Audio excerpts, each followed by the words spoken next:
1407 Gray Malkin Lane. This is the living memory of the X-Men. Don't let anyone tell you different. Okay, I have the return of the scribe that wrote a lot of your favorite stories in the 90s. You know, we're talking Fatal Attractions, Executioner Song, Phalanx Covenant, Legion Quest, the major force with Age of Apocalypse, Onslaught, and probably one of my personal favorites, the X-Men in Space, where Oh, that was just a really really nice one. oh my Like, God, it was going to be so crazy too.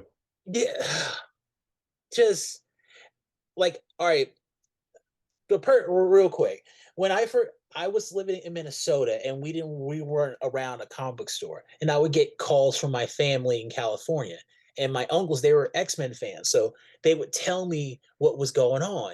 And when they told me about the X-Men in Space, they didn't tell me Gambit was there. They just said Bishop, Beast, Rogue, and Joseph are all in space. I'm like, whoa. And Yeah, Trish. yeah, and Trish, yeah, the tag along. And I was like, wow, that is such a like a power team, but like it's compact, it's small, but there's a lot of power there. I was like, all right, I like this. And I found out Gambit was on, and I'm like, oh, I was my head was so with him with Cyclops and the others that Mhm. when I see him with the space team, I'm like, okay, I guess. I mean, like this is nice. I think I don't know if I told the last time, but the idea was that storyline was supposed to go on. Mhm. And my goal was, I mean, like, I'm always fascinated. There's a movie years ago called was it the best years of our lives? And it was a war movie about people who came back from war and how changed they were. It was Yeah. a very, very, very powerful movie. And this is World War II. And so I'm always been fascinated with this idea of what happens when you go off to war. Like, I wanted them to come back changed. Like, I wanted the five of them to come back, and the rest of the X-Men are like going like, what happened out there? And they're like, it's crazy. Like, I would have, but at the time the editors were saying, well, the X-Men have never worked in space, so get them out of space, get them out of space. And I was tired of arguing with them, so I'm like, okay, they're out of space, and that's why Gambit's looking down in that puddle of water, and suddenly he's on. I think did they tell you the story?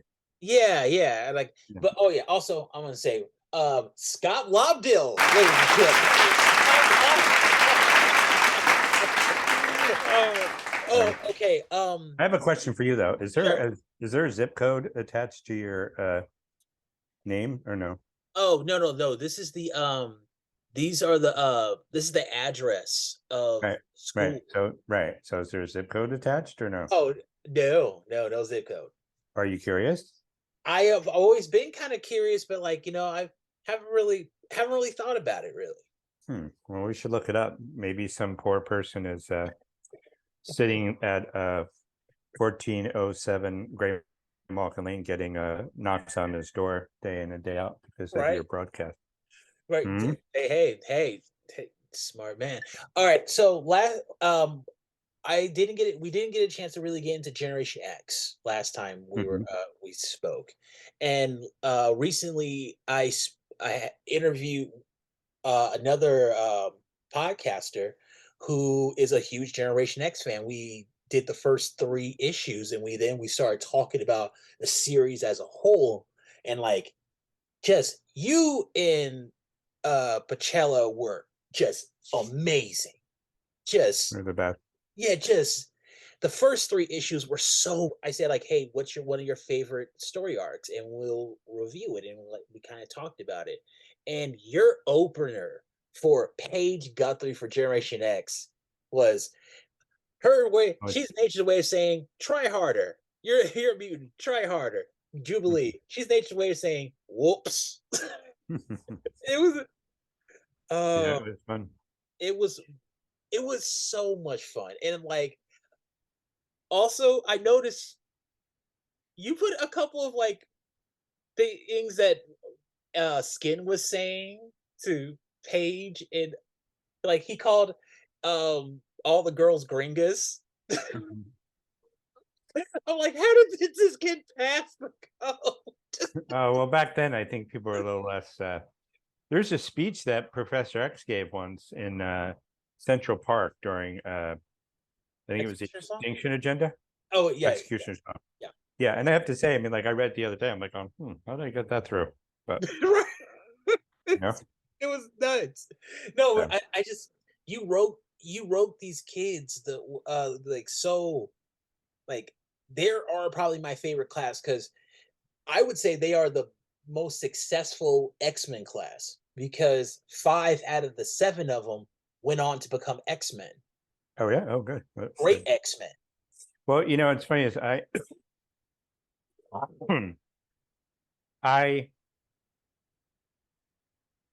there's a time when there's a time there's an X-Men conference and the other people are saying, well, what are the X-Men to you? And everybody goes, oh, their family, their family, their family. Everybody's going around their family, family. Like, oh, Kurt's like the crazy cousin and Wolverine's like the uncle. And I'm like, oh my God, how boring is that? Like how, like you don't want to hang out with your family regularly. So you want to go hang out with somebody else's family in a comic book, No, no, like you're hanging out with your friends. These are your friends. Like, yeah, your friends. Yeah. But what I liked about Generation X, and I tried to do it other times, is I like when they rub against each other. Like I miss like the old days of Hawkeye and Captain America and the Avengers, where it was like Hawkeye was like, I should be the leader, and Captain right. America was like, shut up. And Wanda and Pietro were just like, you two They're are just on the immature. side, just like, you guys are stupid. Yeah, and I like the idea that you know certainly that Jubilee and Monet were mixing it up all the time. I love that, and I just Oh love the yeah, idea of that back and forth was great. Just mm, like, just it was great. It was great. yeah, and I love that like in the beginning, I think I tried to make it clear is that like in previous things it was always who's going to grow up to be the X-Men. I think what I liked about Banshee's attitude was like, listen, we're just trying to prepare them for the world. Right. If they become an X-Men, great. If they become an accountant, that's great too. If they become a villain, yeah, you'd rather not that happen. But the idea is it's not about like trying to indoctrinate them. It was just about trying to get them to survive, to be able to survive in this world with their powers and stuff, which I thought was really a fun take. Yeah, like just like they all came from such different places, and but one character I always wanted to know, Mondo. Like there was like kind of no like he was publicized to be on the team, supposed to be like a big part of the team, Yeah. and we barely saw him. Yeah. And then Yeah. like the last time we see him is when Blacktown Cassidy just attacks the school out of nowhere. Like Mhm. what was the original plan for that? I do not remember the original plan. I can just tell you that, like, I if you look at the ash can, which I wrote long before the series started, I think I screwed up the timeline because in the ash can, Mondo is clearly there and clearly part of the team. Mhm. But then as the stories started happening, there is no real way to work that ash can into the series. Uh-huh. And so it took a while, I mean, what didn't help, although I think it was great, but what didn't help was 4 issues in, we started Age of Apocalypse, which is Right. like we have 4 issues where you get to know these characters, and all of a sudden, bam, there are 4 other characters, which I felt was really fascinating as a writer because I felt like, oh, I can explore these characters in a complete different way, and we could get insights into these characters even though they're in this other realm. So I kind of felt like, okay, I'm actually giving the audience something and not just like, oh, we're pulling them out of continuity. Instead, it's like, I think if you read it, you start to go, oh, these are who. I mean, like, why did Paige turn out so different? I mean, Paige was so, I mean, you know, in a way, it seemed like she had a crush on on Chamber, on Jonathan, but it was subtle. But then when we're in Age of Apocalypse, and you discover that like she changed her whole body so that she would look like his great love. I mean, it's like, whoa, crazy, you know. So it's like just all these like subtle things that were happening, and you know, Yeah. so Oh, one thing I really liked about that ending, I remember it was, yeah, Generation X4, and it was the really cool Generation Chrysalis Next. Station, Yeah. and then you have Jubilee like, okay, what we got next? This Generation X, what is this crap? And it just Uh-huh. as the crystallization was just taken over, I'm like, that wow, Oh, that's funny. just just wow. Mhm. That's funny. I don't remember that, but it makes me, because you know it was interesting because Chris, talk about the origin of Generation X. Um,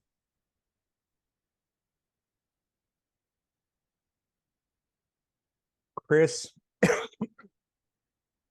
didn't have any interest in working on Generation X. I had called him up. We had done X-Men annual number, I mean X-Men Unlimited #1 Mhm. together, and I called him up and I said, "Hey, we're doing this new series called Generation X. You should be the artist." And he's like, "Oh yeah, no, I wouldn't want to do that." I'm like, "What?" And so then we're writing back and forth, and he said, "Listen, Scott," he goes, "you know, I don't draw like Jim Lee. So, and you want, I mean, I see all the other X books. You want somebody like Jim Lee." And I was like, if I wanted somebody like Jim Lee, I'd go find a Jim Lee clone. I don't want Jim Lee clone. I want you, like 100% Chris Bachalo. He goes, "Well, you know," he goes, "you say that, but he goes, I did a story for Death once where it was two people sitting on a stoop for 2 pages. They're sitting on the front stoop.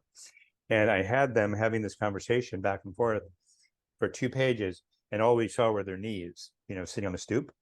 And they made me throw it out and, you know, change it to something else. I said, "Well, Chris, I'll make you a deal. If you draw knees, I will write a story with knees. You know, like I'm not gonna, you know, I'm not gonna ask you to do anything. I just want you to do what you do, you know." And so he's like, "No, yeah, I don't think it'll work." And then his wife had heard him talking about how he turned down an X book, and she's like, "You call him back right now, and you tell him that you can start as soon as you're done with this deadline." He's like, "Okay." So he called up. He's like, "Well, okay, I guess I'm going to do it." So, and so for, it was about 3 months before San Diego, and we were going to meet in San Diego because I lived in New York and he lived out here in California. And I said, he would call me up. He goes, "Okay, Scott, you know, we're going to meet. We should like tell me the characters, who are the characters, so that I can get Yeah. ready." And I said, I don't, I said, I don't work that way. I'm not like going to hand you a script and go write the script or draw the script. I said, it's a, you know, you and I are creating it together, and I want it to be something that we work on together. So let's wait until we meet in Yeah. San Diego and we'll talk. So we meet in San Diego. It's me, Bob, Chris's wife, and me. And oh, and Chris was there too. And so I go, "Listen," I said, "there's only two things I don't want to do. One is I don't want to do the uh, Ken and Barbie that has existed up until now. You know, like Scott and Jean. You know, Yeah. these two perfectly gorgeous people, and it's like, you know, if they all just look normal. It's like if Yeah, yeah, like you Bobby, wanted to yeah, be different. You wanted to be you yeah, wanted to get outside the box. yeah. And if Bobby didn't, you know, if Bobby didn't turn into ice, he'd just be a regular guy. You know, no Yeah, one would care. Um, Even Scott with his sunglasses. I mean, is that a hardship? You know. right. And so I said, so we don't want to do like Barbie and Ken, but I said the only thing I know that I really want is a character called Chamber, and the idea is that he has this biopower, psychic biopower, and the first time he uses it, he's blasted out his entire jaw and his chest cavity. And he goes, "Okay, well that sounds really fascinating, but no one could draw that." And I said, well, you could draw that because you're Chris Bachalo. I said, I admit that other people could probably not draw it, but you can draw it. And so he goes, well, just give me an idea. And I had I believe he handed me a sketchbook, and I drew, this version of Chamber. And it was very, very raw. And then we talked about a few things. And then about 3 weeks later, I was home and he sent me this picture, the first picture of Chamber. I'm like, holy fuck. Like he really nailed it. So, I mean, it was and even now today, like Chamber is still one of the most interesting looking Oh yeah. X characters ever. Maybe comic book characters. I think he's one of the Oh most yeah. interesting. Clearly a favorite. Like just like he's one of those few characters to me that nobody really gives him his due. He Mhm. beat Omega Red by himself. Mhm. That's something nobody can. A lot of people can't say they can do. Not even Wolverine could beat Omega Red by himself. Mhm. At the same time, in the entire time, he was talking trash, Mhm. saying like, "Oh, you're a parasite. You can't live without like." I loved it, and the team dynamic is so eh, just like you got to see them become friends. Mhm. You got to see Skid and Chamber become really good friends. Like Mhm. Chamber was dying, and uh Skin just got him out of there. I don't know why he took him to California. Why did he just drug? I don't remember. I Oh don't remember, but I can tell you one thing that I remember about uh you're talking about Omega Red and Chamber. I yeah, will say one of my favorite things to do over the years was to do things like take a character and shove him up against a character that he can't possibly win against, yeah, like Cannonball versus Gladiator. right. Like I love those. I love those. I mean, I loved when I even loved Blink going up against Onslaught in that final issue of I think it was Amazing X-Men or Yeah, yeah. Astonishing X-Men. Um, but I love that. I love taking characters and like throwing them up against characters that they can't win against. And yeah, this is that whole like David and Goliath Rudy thing. Like, Yeah, and it's always good to have team issues where they're all like working together and stuff. But whenever once in a while, when you get the chance to throw somebody against somebody else, oh I yeah, think that's why. Yeah, I think that's why I was always a Spider-Man fan because he often seemed outclassed by whoever he was fighting, but he somehow managed to win. well, he was just smarter than them. They were more focused on to their goal that Mhm. they missed something. It's Well, that's what I was going to tell you about uh, Chamber. Is when I started working on Chamber, I believe I wrote the first issue, and the letterer of the first issue is Richard Starkings, who is I don't know if you know Richard, but he's from England, and he said, "Listen, I'm not trying to be mean, but like English people don't talk like this, Scott." So I said, "Okay, well, here's what I'm gonna do. I'm gonna write his dialogue as I see it, and I want you to make it authentic." So translate yeah, it. yeah. So there's things that he says in the book, and they're what I wrote, but they're also translated into, how he sounds and how he talks. So I always thought that was cool. But I should have got somebody to do Spanish for me, so I wouldn't have to have had him say gringos or whatever. It was fun. It was funny. Or, It's just something like, oh, okay. And like with Chamber, I thought he had most some of the best dialogue. He would just say something like Gordon Burnett, bleeding bullets. Bro, Mhm. like he would just say like I swear I he was making them up. Also, what was the whole like with M with like all the care like M was the most interesting, but there's still like a lot that wasn't explained. Like what happened with her mother? Like what was going like what was going on with that whole family? Because when we I saw don't. in the Phalanx Covenant, her guardian said, "Oh, we realize you're still upset about the death of your mother, but Mhm. don't know what happened. Like it was never." I do not remember the death of her mother, other than that she died, but I do remember the very first lines in it when she talks about, I don't remember exactly what it was, but I remember I put the clues in that Monet was made up of two sisters in that in the very first, like when they're sitting in the car. I'm pretty sure it's like even the first line of dialogue talks about the twins or something. I forget. Do you have it in front of you? Or? Yeah, I do. I can get it right now. The first issue of when we first see her. Yeah. Yeah. Okay. No, in fact, yeah, in Fallon's Covenant. Yeah, Yeah. Oh, also like that was so cool. that was fun. Just it was just the tent. Like you didn't know whether or not you were going crazy. Like you thought, like the way Banshee was going about it, he was in that one scene where he was asking, "Oh, where's who's in the Yeah, who's in the mansion?" mansion? Yeah, and you This know is- what's funny is Joe Mad drew that so awesome that I was that like, was so. yeah, it was so good. But Oh man, I can't like if I. anybody were to do a history of me and the X-Men, they would discover that that's when I really started to shift away from captions Mhm. and thought balloons, was because Joe was so amazing. It was like watching a movie. And Yeah. so, and even the editors at the time were going, well, it needs more captions. I go, no, it doesn't. It's just, this is like, look at it. It's like art. Um, Oh yeah.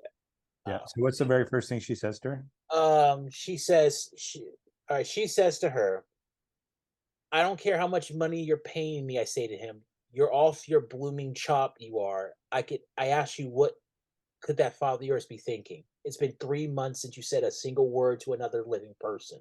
Day or night or day, it makes no difference to you, does it? You just sit there in your own world. Mercy, my dear, you don't even know enough to come out of the rain." Yeah, okay, that's a big sign. That's a huge sign. Like something's wrong. Wait, but I don't know where that's not the scene when they're driving in the car. Yeah, no, they're in the car. Yeah, they're in the back seat of the car. Okay. Uh-huh.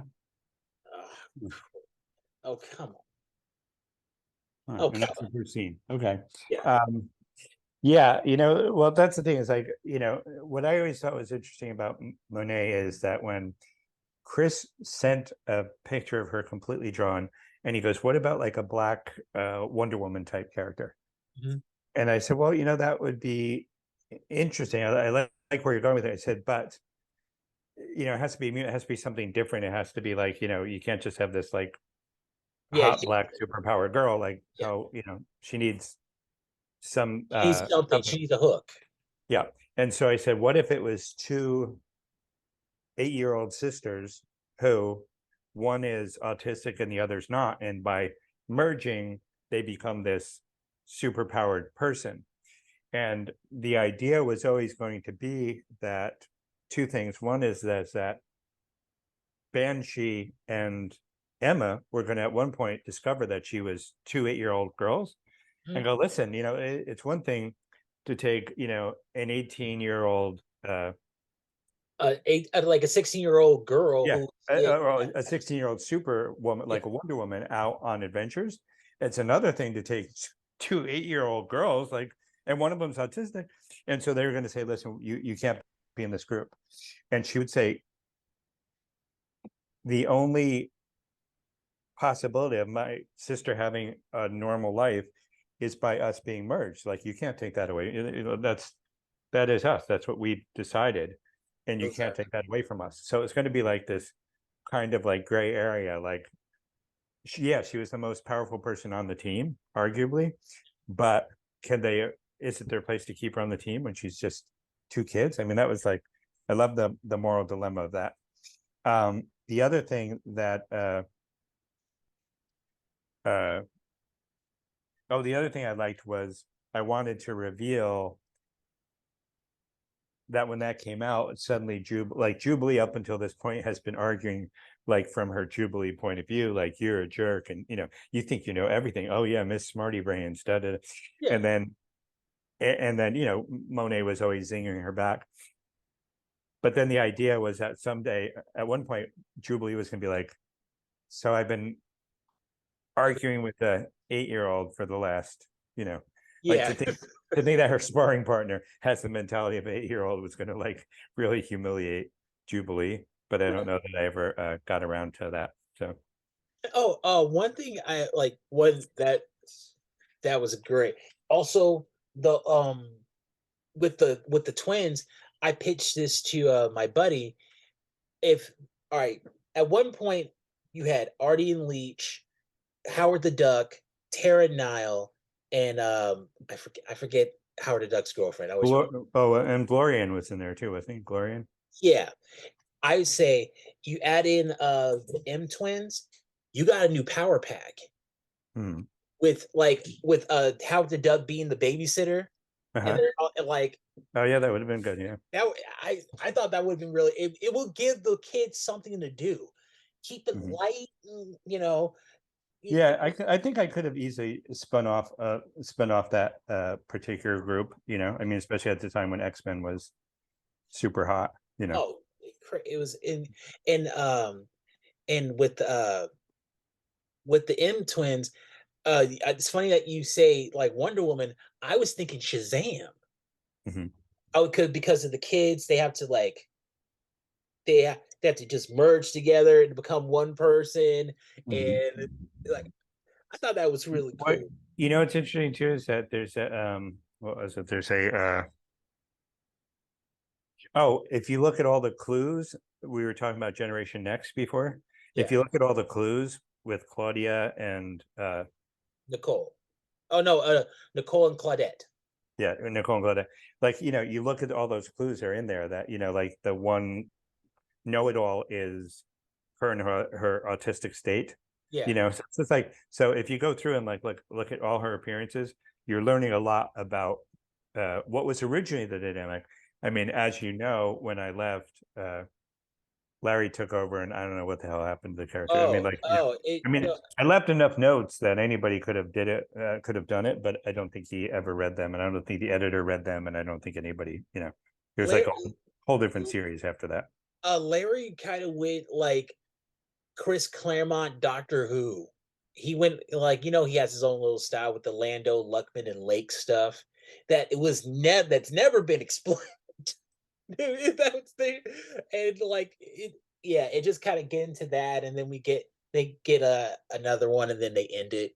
Uh, Yeah, but one time I was checking out a podcast and I saw Larry talking about Generation X. It's like Larry talking about Generation X. So I said, "Oh, that's interesting. So let me hear it." And I'm listening to it and he's like, "Yeah, I was brought in to fix it because it wasn't about anything. It didn't make any sense. So they came to me, they wanted me to fix it." I'm like, "Okay, that's an original take." But that yeah, oh yeah, okay. Oh, okay. There's this interview I read in a Wizard magazine of you. No. It was the back of a comic book where they were asking you about the 25th issue, and you were talking about how the kids are gonna be kind of split down the middle between like a breakup with, between Chamber and Husk, and but they were gonna be like they're going to be in a plane crash and stuck in the middle of the ocean, huh. and we never really got there. We kind of got there, but not really. Like not it was weird. It was around the time you were on your way out. Yeah.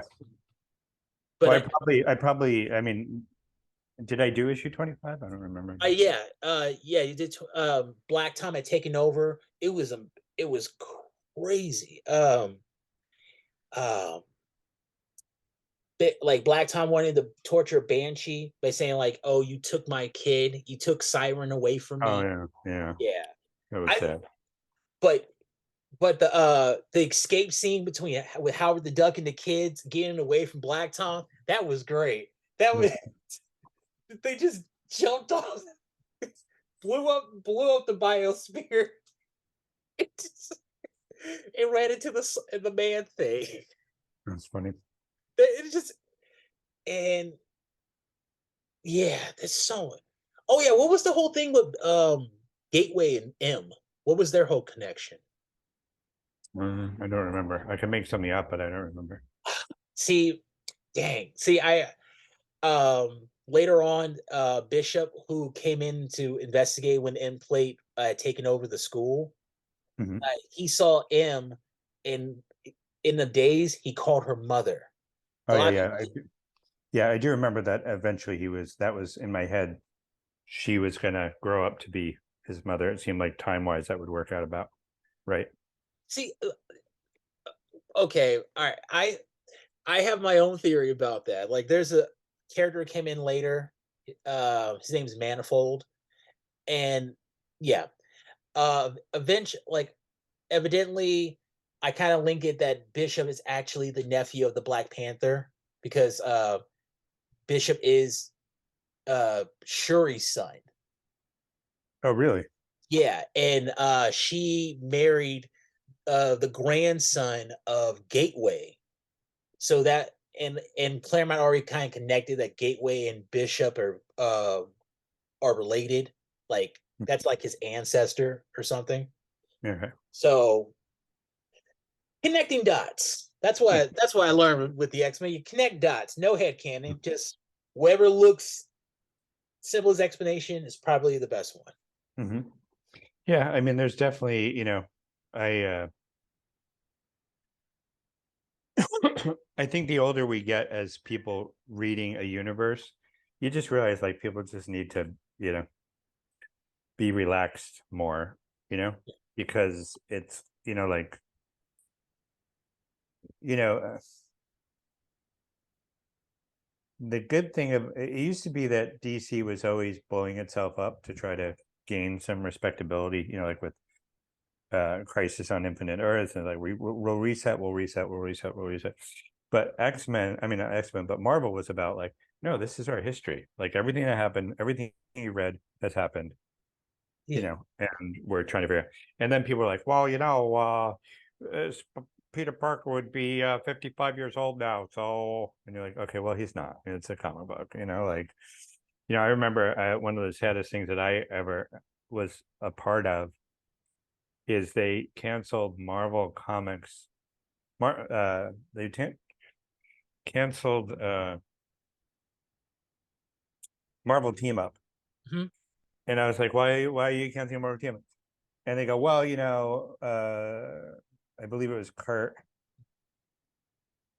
said, well, somebody made the point that Spider-Man is a loner, so it doesn't make sense that he would like team up with these other people. So it just kind of like ruins the character. So we should get rid of that. And But I'm like, wouldn't he run into other people if we he was run into everybody, and that was so what was made. I mean, like Marvel Team Up was the series. It was like the gateway into the rest of the Marvel universe.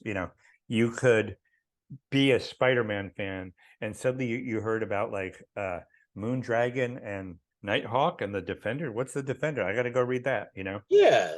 Suddenly Red Sonja is in the issue. Don't ask me how. But it was great. Nancy Rushman, the school teacher. Yeah. When Wanda and Vision were back in the whatever I'm sorry, no, the Salem witch trials. Like Yeah. it was just great. I mean, I loved Marvel Team Up and Marvel 2-in-1 more than anything else because it bought me like when I was younger, it bought me into the rest of the Marvel universe. And that I think that's a big problem too. Like at DC, Batman is the guy. Batman, everybody reads Yeah. Batman. You could read Batman and not read another DC comic book and live a very happy life. Yeah. But that's why I was trying to get them to do Brave and Bold. Now they're doing Brave and Bold, and it's like, oh, it's him and Damien. And it's like, you know, but like they should do both companies should do books that take their lead character and introduce them to the rest of the universe, but neither one of them do that anymore, which I think is nonsense. So It's insane. Like I mean, the comic books have been like tailored to the movies now, as opposed to the opposite. The way it should be. The comic book should be telling you what the movie, you know. Um, like I still see like I'm looking at Fate Lakes Covenant, and I'm just thinking like this would have made a great movie or a great TV show. Just Oh, we know it's interesting. I don't know, like some people don't notice, some people do, but like I I like never want to do the previous thing. I always want to do the next thing. right, And I did not want to do a Sentinel story. right, So I created the Phalanx Covenant. right. You know, I didn't want to do another I mean, I invented Friends of Humanity because I thought, oh, that's kind of cool. I invented like what was it? G Nation Yeah, yeah. because I didn't want to do the Morlocks again. You know, it's like let's figure out the next thing and do that, you know. And it's interesting because now, like, you know, and I could see in my royalty checks, I'll still get checks for, you know, Onslaught and for all these different things. And I'm thinking to myself, like, guys, you know, like it's been almost 25 years. You know, you feel free to make up something else, you know, like I mean, they they're trying to. They're trying to right now. Like they got like we're about to head into like a really big event where the fall of the mutant island called Fall of X. And like well, I isn't that's still Krakoa though, isn't it? yeah, it's still on Krakoa. Yeah. Like So they're about to do the Hellfire Gala, which is fun, but like it it you don't know what's going to happen. That's why I'm kind of holding my I'm kind of like I'm waiting for it because mhm. it looks like Krakoa is about to fall. Like, but that's Marvel though. They don't want to have new stuff that like lasts. They have a thing against intelligence. If you're an older person with intelligence, you're on the path to Breaking Bad. Hmm. Like they do this with everybody, but if you're young, um, yeah, you're fine. You can make mistakes as long as you own up to them. Well, I don't follow. I mean, I only follow it the way that you know, you read different websites and stuff. Yeah. But it just seems that they have like uh character assassinated Beast so badly, you know. Oh, oh, he's a Bond villain now. Mhm. Like he's Voldemort. He's leaving around Horcruxes just in case he dies. He can come back as like another part of him can come back. Yeah, It's insane. They do that with Beast. Oh, Xavier. yeah. I've noticed that over the years, Xavier's gotten his butt kicked from a character, from a writer point of view. But I just don't get it. I don't get why like when like Xavier does something, he's vilified, but Emma does the same thing. She's like, yeah, she's okay. She's well, okay. you know, it's funny. It's just, you know, you bring up Emma. There's a scene with Artie and Leach where in the introduction of G Nation, Oh where yeah, yeah. Which yeah, where she kicks him across the room, drop and kicks him. yeah, she's like, "Sorry about this." Boom, and then she turns around and you know, Maggot and the others are Marrow and the others are like, "Eep," you know, because you know that she, you know, No, I thought it was like she just kicked a kid. No, yeah. I thought that was what I got from it. Like she just kicked an 8-year old in the face.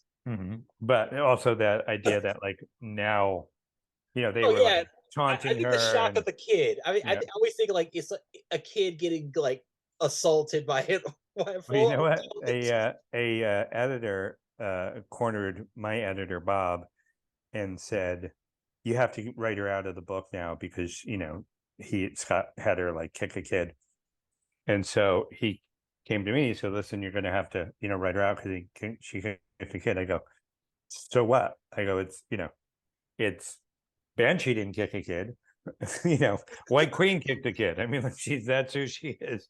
You know, like in fact, I would venture to say that the only person in the world that could have got out of that situation in that moment, in that way, was White Queen. And Yeah, so then, oh, okay, that's a good point. And then we let it go. But she was almost had to get written out of the series. I'm like, oh no way, I'm not going to write her out. written wow, that's insane. Yeah. No, like, no, but it was just so funny how it happened. It came like, um, I reread that story lately, and I just like, I was like, wow, this is kind of like a like a dark horror comedy. Hmm. Hmm. And then because you had because like Emma Frost was like tied up, she had paint like Oh yeah, yeah. they kind of peated her, like threw like paint on her, and Hmm. then she was like, "Fuck it," and just gets the kid. It was just funny. It was just But see, like, and that's the type of thing that was the fun part about working with Chris is that I just said she was tied up, you know, yeah, and then Chris was, then when I saw the pages came in and they were like painting a smile on her face, I was like, oh, that's creepy, but like, but it was my knees rule, yeah. like that's what he wanted to do. So okay, that's. And if you look too, there's a scene in one of the earlier I'll just finish this thought about White Queen is that people would always say to me at conventions, and sometimes they'd write it in letters, is they'd be like, it doesn't make sense that Gambit and Rogue can't fool around because what if they just had Leech under the bed, or sitting in the Ah, corner, ah, you know, that's it. sitting in yeah, or sitting in a corner. I'm thinking, well, do you really want an 8-year-old sitting in the corner while you That's guys are, weird. you know? But that was because I heard that so many times. I was thinking, okay, that's would be like the perfect scenario. If you kidnap White Queen, how would you control her? Because she's so much more powerful than you. Right. Just put Leech in the room. It's like, And oh, you know, then she's just like she's cut off. yeah. So, but Oh, it came from yeah, people that saying it all the idea. time. Yeah, you know, That's yeah. great. Oh my god. Um, yeah, just it. Yeah, that the G Nation stuff reads out as a dark horror comedy, and then like we, ju- oh, and then we find out about the Dark Beast. Like, was he supposed to be a bigger character in Generation X, or was it like because You like know, it was hinted that he and Emma had a past, like, or when he, yeah, well, like did he uh, just help her out, or like was what happened with that? I do not recall the specifics, but I do know that he was going to have a particular lifespan. Like nowadays, it seems like you can't tell the difference between Hank McCoy and the Dark Beast. If he's even still around. Mhm. But it just seems like that was. It was just gonna be like I'm a big sucker for stories where one of the people has been replaced by somebody else. That was so. Oh, okay. Yeah. So that was the idea, was to just tell that story and then get rid of them. But Like, just all right, just how you had Dark Beast come in. He comes in, he kills everybody. It's like it's not even a villain origin story. It's like a day in the life.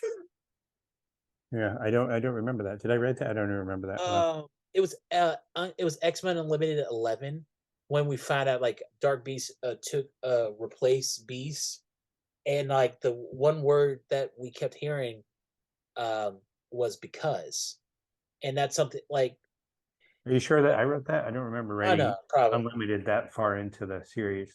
Oh no, it was like in the middle of like onslaught stuff. Huh. Yeah. All right. But yeah, like I really liked the character of Dark Beast. He was like a laid back, to me, he just seemed like he was kind of like a laid back um Sinister? no, Oh, no okay. Frankenstein. He Oh, was just yeah. he was just Frankenstein, and he was just like he just like watching. Hmm. It's Well, really it's funny. Yeah. Well, it's funny because it was really, when you go back to the difference between human Hank and Beast Hank, uh, that was really him experimenting on himself. I mean, it was like such a crazy, like, we love the George Perez beast and the bouncing Yeah, glide yeah. beast.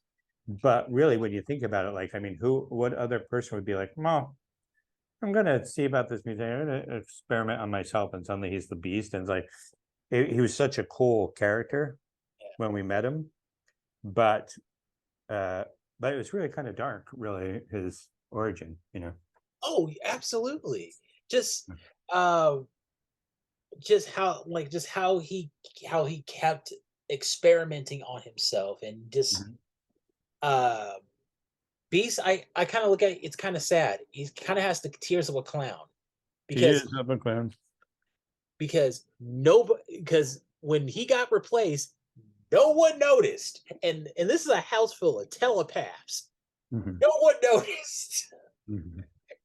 I mean, you had Xavier, you had Jean, you had Cable, you had Psylocke, you had a bunch of people, and nobody just like. You ever notice Hank's acting kind of weird? Well, it is kind of a weird, like, rule, like when I wrote Superman once, and I had him reading reading Lois's text from her boyfriend, Uh huh. and people are like, through her, like, he's like she's acting weird, and he looks, and she's getting a text from her boyfriend, they're going to move in together. Yeah. And everybody's like, he would never do that, he would never do that. I'm like, I mean, he exists in a world where he doesn't have the same restrictions that most people have. So if he is somebody that can listen and hear bank robbery and gunshots on the other side of town and be like, oh, I'm going to go and save them, why is that any different than him being like, oh, I'm concerned about her, let me check, oh, it's her boyfriend? Like, he doesn't have because of his powers, he doesn't have the same set of restrictions that Right. everybody else has. Yeah, because he's not Similarly, human. Yeah, yeah, because but he's yeah. similarly, though, if you live in a house of telepaths, at what point is a telepath allowed to be like, oh, I'm just okay, no, you're good, I just wanted you want to pop in your head for a second, make sure you weren't a super villain? I mean, like what, like what is the rules? What are the guidelines for living with a telepath? Well, with a telepath, I just assume they always hear what you're saying because, like, it's always been kind of implied that they can't turn it off.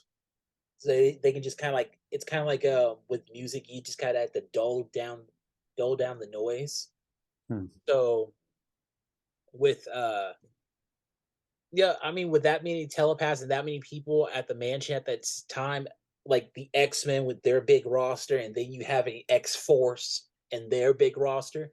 That's a lot of people. So, like, I guess I could see why like Beast kind of slipped through. He kind of fell through the cracks because like well, nobody's looking at Beast. well, plus, as Dark Beast, he's done a lot of experimenting before he got there Right. on a lot of people from Onslaught's world. Yeah. So, I mean, I think you could maybe make the argument that he was able to Get around block the it. telepath. Could you imagine what that, like, I don't know, like, imagine what that would be like, living in a house where the non-telepaths and the telepaths are living together, whereas the non-telepaths are like probably like talking shit. I'm sorry, the telepaths are probably talking shit all day about the non-telepath. You just I would just expect it, like, because like I was surprised that's never been brought up in any X-Men, like any of the X-Men lore. Telepaths, I can see telepaths being very clicky, Mm-hmm. very like, and not people not liking telepaths because they can read their thoughts, and then Yeah, like especially in this age of consent that we live in, yeah, yeah, in this like age where consent is everything. yeah, but like what if like somebody says something like, can you stop thinking that, like, stop reading my thought, like, it's kind of like when somebody's yelling right next to you, do can you block it out or Well, and like the way people use preferred pronouns. They use they and them and he and she and whatever, she and her. Like what if you address somebody by their pronouns Uh-huh. when you're speaking to them, but in your head you're like, well, Right. like Right. Like it's that'd be see that, but we don't have those stories. Like a lot of people, I feel like a lot of writers since like they don't do the telepath thing because it's kind of you can't do it in a traditional way. You would have to like I don't know how you would do it, but it would just have to be done it taking a different way. I don't know. It's Mhm. Yeah. um If I ever get around to writing mutants again, I'll try to tackle that. please do. Please. Oh, um dang, what was going one thing like also I really like the Fae. Like I'm reading it as I'm going through it. It's just so how old do you think how old were you writing the X-Men when you were writing them? Oh, I don't know. I mean, I guess they were probably always in their mid-20s, right? Or late 20s. Is that what I you mean? I like I would have said like mid to late 20s. Yeah. Like they're because you got to remember they've been together since they were like 16. Yeah. So like the X-Men been around for like about 10 years. Yeah. I think everybody's been around for about 10 years. Yeah. Yeah. So yeah. Like but as far as everything, I say the X-Men been together for like 25 years. Like just it fits. And that whole Mhm. time sliding the time sliding time scale, it doesn't apply to books that have like continuing uh arcs. Like say you have like a 3-issue arc.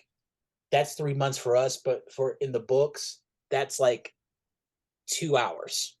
Mhm. So that's how. Like how many times does Jubilee, not Jubilee, Kitty Pryde had her 16th birthday party? It's like, yeah. Like, hey, to me, she's like 20. No, she's 32 now. 32. I see that's too old for me, but Really? Too old? Too too old, old? too old, because that would make everybody else like 35. That would make Colossus 35 and whatever, Yeah. I mean, the way they're being written now. I Yeah. mean, what? Just, oh, just it's. I still. Oh, another question I had for you.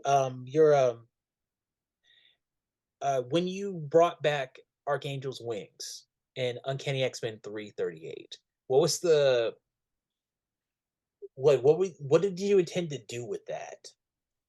I like characters that cannot win. And Angel is a character who can't win.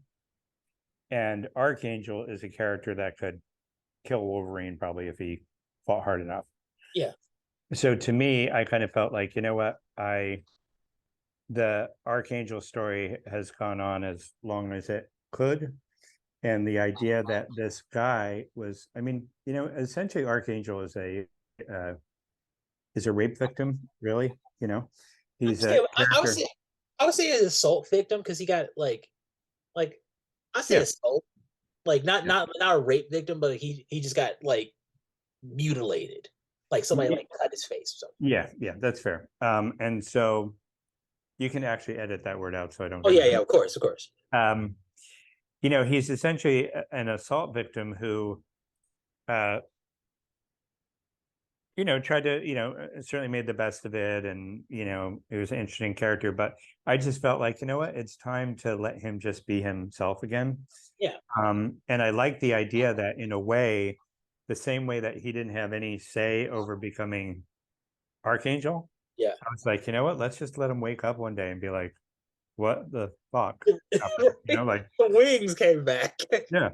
And to me, like, like when I was a fan years ago, I remember reading X Factor, and they're like, oh, you got this Cyclops who can knock over a mountain, and you got Jean who could control every mind on the planet, and you got Iceman who can like create a mountain of ice, and Beast who's this feral, genius with his strength, and then you got Angel like bird bones, you know, and wings, and he goes in, and it's like, to me, like, yeah, hell yeah, that's awesome. I love that. I love the idea of like, I mean, to me, that would be me. I'd be like, hey, you guys are all the X-Men. You guys have all the power, but I'm still here. I'm showing up for it. At one point, they gave him a mace, I think, back in Contest of the Champions. I mean, sorry, Yeah, yeah, Champions yeah. days. But to me, like, I think that's a much more interesting character. Somebody who is like the least powerful member of the team, but he's always there. Right. I Um, like that. yeah, and so to me, just even when I read that, and they go, oh, so we're going to make him really like dark and creepy, and he's going to be Archangel, and he's going to have these spears that come out of his wing. And I was like, even at the time as a fan, I was like, I don't like that. Like, I don't want to become something else. I like him who he is. Right.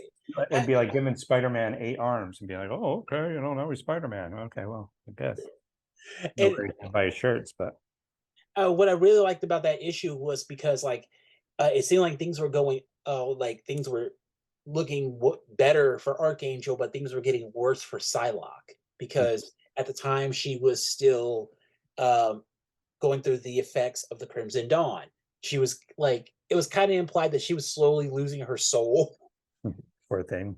So Um, like, and I really like that couple together. Like, yeah. like Well, that's why it's good to always. The thing is everybody. One of the things that Bob was always very specific about in the X-Men, but also the other X-Men books, was that like, you know, uh, if Romeo and Juliet were in love and their parents were like, holy shit, you found the greatest girlfriend. She's awesome, Romeo. yeah, And if Juliet's parents were like, oh my God, I can't wait for him to propose because he's going to be a great member of this family, then you don't have any drama. right. And similarly, like uh with Gambit and Rogue, the reason why it worked was because they couldn't, you had this like, There was a barrier between them. Like, yeah, and that's when, and that's where the drama comes. And I think that, even to this day, when I'm writing something, I'm like, okay, how do I, like, where's the conflict between the two of them being together? Because if there's no conflict, then you're like, okay, why don't they? I mean, I think it's like when you see Spider-Man and Gwen to a degree, they're in love, but her father's a police captain who's out to get Spider-Man, and like, yeah, and like they can't get around to, they can't even get around to getting being, around that. Yeah. yeah. And then you cut to him married to a supermodel, and she's like, okay, sweetie, I'll see you after work. When you swing in tomorrow morning, I'll have breakfast ready in It was my like there's no room. conflict. What, like, this is a Yeah. regular day. Like, Yeah. And so I think that that's what, I think that's what Bob was really good at, was always striving to make sure that there's always conflicts that you had to get around. oh So, yeah. One thing I noticed about your stories is that you're really good with the one with the quiet issues. Like, one I remember is the Jubilee issue when she oh leaves. yeah, yeah. Another one I really like was Uncanny X-Men when um Cannonball went to Xavier to try like because he was feeling insecure about being on the team, and Mm-hmm. Xavier just kind of ripped into him. And and then the next issue, X-Men 54, we get we open with Cannonball in a tree, terrified. And Cyclops is like, you got one of those talks, huh? Yep. They sting, don't they? I like the issue where at the end of Extinction Agenda, Yeah. Hey, when yeah. Hank and Warren are rebuilding Harry's hideaway, Mhm. and, Jubilee takes Professor X on that rollerblading Yeah, yeah, thing, and they like wind up. She deliberately runs him into the lake, yeah. and he's trying to keep his legs going, and they're not working. And then she goes, and it was like the first time that we really saw like a heart in Jubilee. Up until then, she'd been sort of, The jerk. Wolverine's, Wolverine's sidekick, like smart mouth sidekick. But Yeah. that was the first time where you go, oh, she really, there's something there. Yeah, it was really nice. Like, it just you're really good with those issues. Like, you're really good. Like you really understood the character. Like, I thank you for this. Like, thank you so much. Well, Like, you know what's interesting to me is like when I got over to DC eventually, and the birth of the internet, where people can just say whatever they want, and uh, it's somehow true because somebody says it. And somebody was like, Scott Lobdell doesn't know anything about characters. He's like the Michael Bay of comics. He just cares about explosions. And I'm like, what explosions? like, I might be able to tell a story with Blink fighting Sabretooth, and that could be like an all-out action story, or Cable, not Cable, Cannonball fighting Gladiator. Yeah, I can do action adventure like anybody else. But to me, that, like you say, the stories that feel like my type of story are not the big stories. They're the as small as you can get stories. And so when somebody says that, I'm thinking, you're an idiot. And then a month or two later, people go, well, I read that he's like the Michael Bay of comic. I'm like, well, then you're a bigger idiot because you read what an idiot wrote and you decided that that was your opinion. So It's weird. I mean, come on, you wrote the issue where Ileana died, and it was just like I I cried because like it because you felt that everybody was doing their best in that story to because you thought like at some point somebody's going to come in with a magic door. yeah. No, that was the twist. You played it straight. And then you had the natural thing happen. Colossus kind of lost his damn mind. Mm-hmm. And But understandably, though. yeah. Understandably. Well, it's funny too because in those days, like we didn't solicit it at all, other than that cover that says if you read one X-Men book this month, Yeah. it should be this one. But even then, it only had Jean and no, Kitty Jubilee. and Jubilee. Yeah, and it was like so you really didn't know what you were going to get. So, And and it's funny when I killed Colossus, I was like, the next issue I had uh Kitty telling his story and their love affair, or not their love affair because I don't think they had a love affair, but not in the traditional sense. no. Uh but I was like, okay, now she's going to sprinkle his ashes over the Usterdensky collective, and there you go. There's no way he's coming back from that. And Yeah, I remember that. Oh, you right before you did Eve of Destruction. yeah, That was okay. I wanted to ask you about that too. When they came in, so Marvel comes to you, hey, we need you to come up with a story for Magni. Like, did they come up with you with the story, or did you like, or no, they said there's going to be a gap between whoever's writing the book at the time and Grant and Joe. uh-huh. So there's 4 issues. What do you want to do in those 4 issues? So Okay, it's like, and I felt, to me, it felt really important that I wrap up the Colossus storyline because I felt that I was the one that created the legacy virus, yeah, and it didn't. I mean, for a point, it did what I wanted to do metaphorically to the AIDS virus, but then at one point it wasn't that way anymore. So I was like, oh, I feel like if I'm going to leave, I should at least wrap that up. You know, um, clean up your toys, put away your toys. yeah, put the toys back on the shelf for someone else. Although one would argue that killing Colossus was not that, but what's funny is that like if you read the issues, and I forget which exactly they were, but like I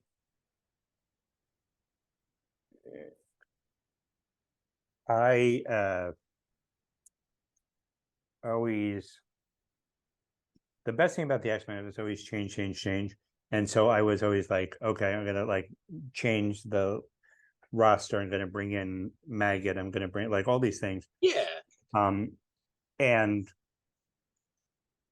but the issue that I left, the next issue, it's like we brought back Nightcrawler and Colossus and Kitty Pryde, and they're back. And I'm like, and then the next issue, Oh yeah. Oh, that was yeah. okay. Okay. And then That there was the hint of Phoenix, and she's back. I'm like, oh, these people don't want to read the same thing again. They want to read something else. Like that's why the X-Men has always been interesting. Like even the very first Uncanny X-Men #1, you yeah, thought, okay, you're going to get the X-Men, and then all of a sudden, who's this blue guy? Who's this, yeah, storm goddess out of Africa? Who's this, yeah. uh, giant Russian guy who's like he's like a sweetheart. He's not like you expect him to be this angry, I'm the Russian, you know. I don't like America. Yeah. But Right. instead he's like, oh, I'd rather not fight if I don't have to. Like I'd You rather paint. Let's do a sip and paint. know? And that's the thing is when you compare that with, like, oh, hey, let's bring back them. It's like, don't bring back them. Don't bring back them. Do something else. Bring It back kind one of them, it really kind of fell off after you. It was kind of like I did. All right, so when they brought back the Excalibur members, Kitty, Kurt, and Pete, I had never known Kitty or Kurt to be on the X-Men. Because you They've grew up always with them been, as they've always been an Excalibur, and I thought they were gonna like restructure Excalibur. I thought like, okay, they're gonna do like because it seemed like they were doing that. yeah, changing the pieces on the Yeah, chessboard. and they didn't. They just ended it with a wedding issue. I'm like, there's so much story you could have done. They could have really been the Avengers of the rest of the world because, like, the X the X-Men and the Avengers, they're mostly US based. Let's Mhm. see everybody else. Like, uh, there was still to me there was still a lot more story to be told. Mhm. X Factor, I wanted to find out who killed Graydon Creed. Like, and they never gave us a really solid answer because it looked like it was going to be Bastion. It looked like it was Bastion. I love Bastion. He was such a fun character. He was fun because nobody knew what he Oh, was. so creepy. He, He was so creepy. he just kind of came in and he was just slapping Harper around, slapping his subordinates. Kid, I love when he tried to pressure J. Jonah Jameson, yeah, yeah. and Jonah's like, yeah, I'm not going to do that. So He's like, I don't do fear. I don't.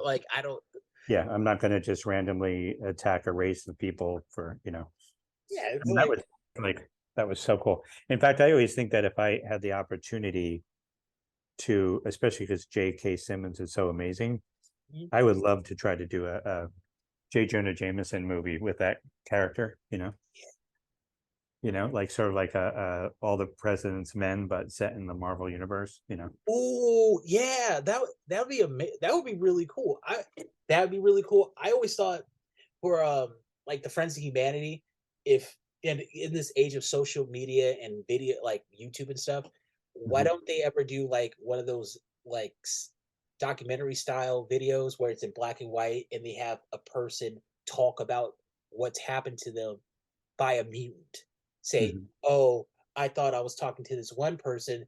Next thing I know, I have a drill saw, a drill to my head, and the cops come in, and then you find out like it was, you know, it's an anti mutant campaign, but showing Mhm. real victims. Yeah, that'd be cool.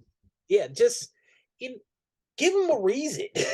Just give it like that. Show that it's not all just um irrational fear. Some are actually were victimized. Like Mhm. they have a voice. Yeah, yeah, that would be. Cool. And then also, it's funny because when I was back in the 90s when X Factor, I mean, X-Files was really big. Hmm.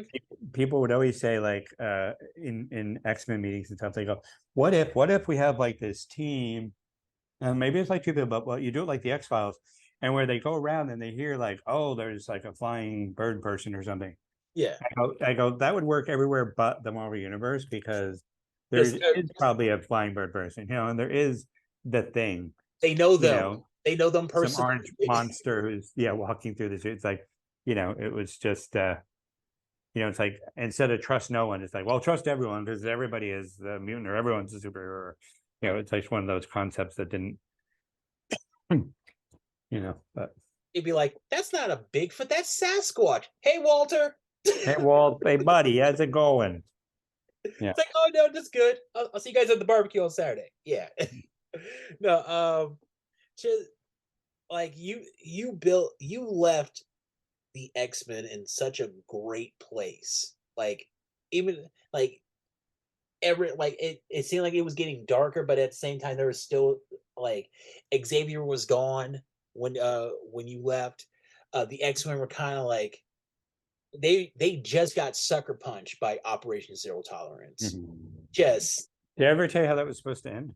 oh yeah, they were supposed to be on the run, right? Like Well, what happened was, what was going to happen is they get, I believe they got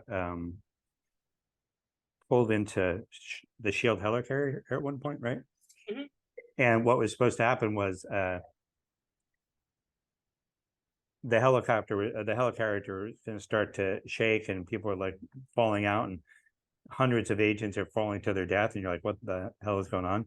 yeah, And it tears in two, and there's Magneto, and he's like, enough, it's like enough with your zero tolerance, and that was going to like ignite this kind of civil war that we'd all been talking about for years between humans and mutants, you mhm. know. So I thought that was going to be cool, but it didn't happen. Wow. So And like also I would love to have seen how this would have like reflected in the other books because you guys were a lot more tighter with like if this yeah, happened in this book, it's gonna affect this book in this way. Like yeah. I would love to have seen like how like X Force would have dealt with this, how Mm-hmm. Generation X would have dealt with this because they've never met Magneto. They've Mm-hmm. never met Magneto. So like I don't know. I Yeah, wish you could have stayed on for another 2 years. there are 10 years, who knows what would happen, but it Yeah, was fine. I mean, I feel like, I always said at the time I didn't want to be Claremont. Claremont or, Peter David or any one of these writers who feel like this is my book, Yeah. like the Hulk is my book. No offense, Peter, if you're listening, which you're not, but um, like, I just think at some point you have to be able to push yourself away from the keyboard and let somebody else sit down, as opposed to being that person who's like, fingers are clawing, and they're pulling the chair away, and you're like, no, no, I have another story. So you take the ego out of it. You came into it like, you know what? I'm going to do my part. There's you checked your ego at the door. Like this Yeah. isn't my book. I'm here until they get somebody until I'm out of here and they get somebody better. Well, let's not say better. Let's say Oh no, different. not better, but get somebody else. You know what I meant, man. I know what you mean. I'm just teasing you. No, but yeah, and that's the other thing too, is like, I don't, like, I don't know. Yeah, I think it's fun. I think it's good. I mean, even when I was younger, I remember, you'd be reading a comic book, all of a sudden you're like, this is weird. And then you go back and you look at your other comic book, and there's, oh, that's somebody else's name. And then you're like, oh, somebody else is writing this comic book, but it feels different from the other I mean, like, Yeah, nowadays it's so heavy in we're so, like, I don't want to say celebrity oriented, but we're like, oh, this is Scott Snyder. We got to read the Scott Snyder book. Like, you read a book. Oh, I love this. It's Scott Snyder thing. Like, again, no offense to Scott Snyder, oh no, no, but no, no, no. No, it's fine. we're just living in a time when, like, it used to be you would read this, you'd read the stories and you go, oh, okay, this is fun and this is interesting, or this one's not as interesting. But now it just seems we're so, like, celebrity, you know. what, and also every writer comes in with their own set of with Marvel approved politics, because we have this one writer who was writing Betsy Braddock as Captain Britain, and she the way she writes it makes it sound like it's like Dungeons and Dragons, and it Oh, kind of takes your it kind of take it turned off a lot of people off to it, mhm. and people are like, oh well, she's a good writer because she checks all our boxes. That's what I'm hearing. That's it. Oh, It sounds like mm, pander, but no. it's like the X books right now. Like when you were writing them, I liked every X book except for the solo titles. I didn't care about the solo guys, but now only like three out of Yeah. nine. Three. Right. So Hey, you did good work. Oh, Cyclops. You really liked Cyclops. I did. I really like Cyclops a lot. So Um, I remember 391. When you had Cyclops, he just was discovered by Cable and Phoenix after being separated from Apocalypse, and he was going camping with his dad, mhm. and I love that issue. Like Yeah, he made Cyclops cool. He made him like upfront with his issues. mhm. You had him say, "I know more about Chamber's bionuclear powers than you do about your own son." And then Corsair says, "Who's Chamber?" I'm like, "Oh my god, this is."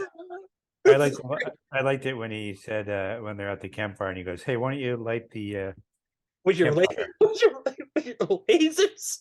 He's like, "You, Dad, you really think I have lasers for my eyes? Like, you don't know that they're repulsor beams? Like, Right, like what's seriously." wrong with you? And I really like how Cyclops really kind of he got to a really good place with his dad. He said like, you didn't care about us. You knew there was a chance of you knew you saw us and you could have came back, but you didn't. And you kind of saw both sides. Corsair, you know what? I was a coward. I figured I couldn't protect you. Like you were taken from me and I was a slave for years. I saw my wife murdered in front of me.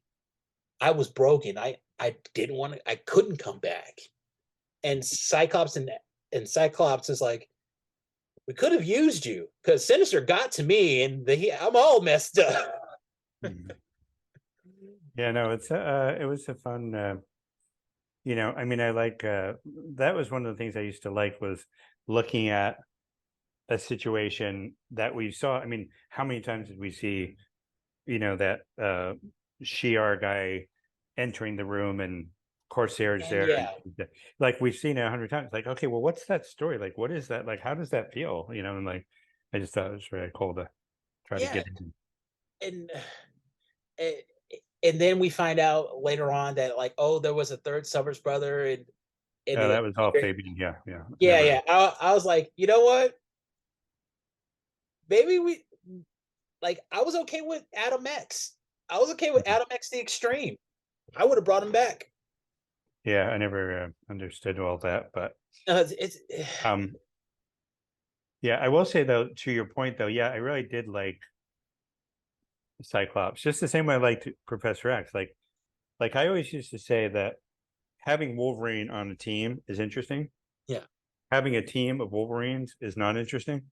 no, And I, to me, like I love that Cyclops was the polar opposite of Wolverine. Like he was a Boy Scout, and God bless him. And he had a strong moral center, and even when the rest of his group left, he felt like he had to stay and teach the next group. What a great character. yeah, Like you don't need to like dirty up everybody. no, not every not every good guy needs to be dirtied, and not every villain needs an origin story showing how much of a victim they are. Uh-huh. Some villains are just jerks. Mhm. Maybe they're just egotistical, selfish jerks. That Mhm. happens. We've Yeah. Oh, just well, thank you. I would wrap it up. Thank you so much for What's his? You're very welcome. What's his? What's his name? Your friend's name? the carefree black nerd. I'm What's gonna his? Wait, hold oh on one second. Wait, yeah, I gotta write this down. Hold on. yeah, Carefree Black Nerd. Hold on. yeah. I'm gonna Carefree. after we after we close ours, I was gonna like have you like make like a video message to him, and I was Okay. gonna send it to him on Twitter, and yeah, Okay. So let's finish it. yeah. But thank you so Okay. much, So Scott. Thank you for responding to me. Like you're always been like I want to talk to you about this stuff, but like I don't want to like pry. Like I know you have your own your other stuff going on, and just just know that you're in my top 5 dead or alive. Top 5 writers. top 3 or top 5? Top 3. Ah, Like okay. like I Top 2. no, hey, it's you. All right, it's you. All right. I'm not telling you, okay? I will say I will put up Age of Apocalypse against Dark Phoenix any day of the week. The Dark Phoenix Saga any day of the week. Interesting. That would be a fun event. I mean, how cool would that be if you did Age of Apocalypse or imagine if you did a series called the Wage of Apocalypse, where we're in that world and everybody's like, you're the worst, and Apocalypse says, I've only done this for one reason. Right. Because he was always about the survival of the fittest, remember? And if he said, I only did this for one reason, and that's to prepare this world for the coming of the Phoenix. And so imagine if it was Age of Apocalypse battling the Phoenix. I mean, Yeah. that would be so cool. Man, just great. Now I need to sit down and think about that for a minute. If anybody ever asked me to do a X-Men Legends, which they never will, but if they did, I think that's the story I would tell because of you. Yeah. Because of you. Yeah. Hey. You made it happen, okay? You did some great stuff. You did Thank great you. things. Thank you. Legion Quest is great. Thank you. Memories. But, Memories. great memories. Great memories. Scott, Mr. Lobdell, thank you. I'm 1407 Great Malkin Lane. See you soon. The goat! The goat!